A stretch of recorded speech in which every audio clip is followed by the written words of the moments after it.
Allô tout le monde, j'espère que vous allez bien. J'ai la chance d'avoir quelqu'un qui me filme, ce qui est rare.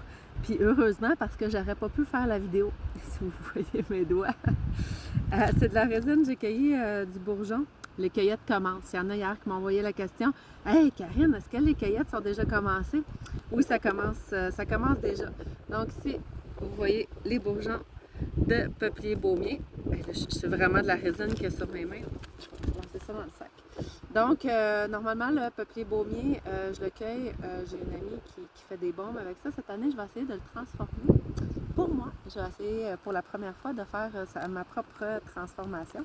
Donc, vous voyez, 1 heure de cueillette à peu près, ça donne ça. Il y en a qui disent c'est de la patience. Pour moi, c'est ça le bonheur. J'étais tellement bien là, avec le soleil, là, juste les 2 pieds dans la nature, juste là présente à chacune des petites branches, à chacun des bourgeons pour faire une cueillette consciente aussi. Donc, je vais aller me nettoyer. Heureusement, ça se nettoie super bien, ce que j'ai découvert parce que j'avais peur la première fois quand j'ai cueilli.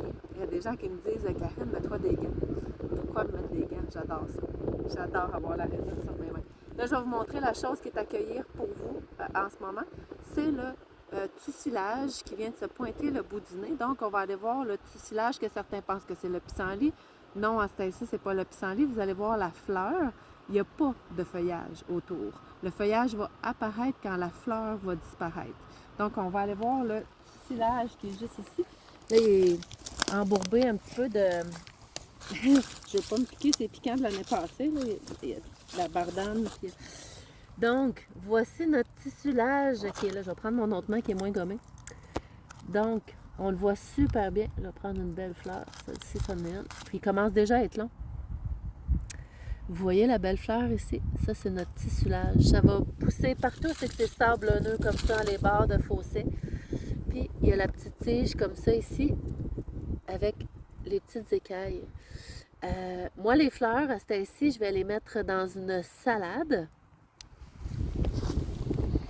Comme je disais, les fleurs à ce temps-ci, je vais les mettre dans une salade. Les tiges, comme ça ici, pour moi, deviennent des petites asperges.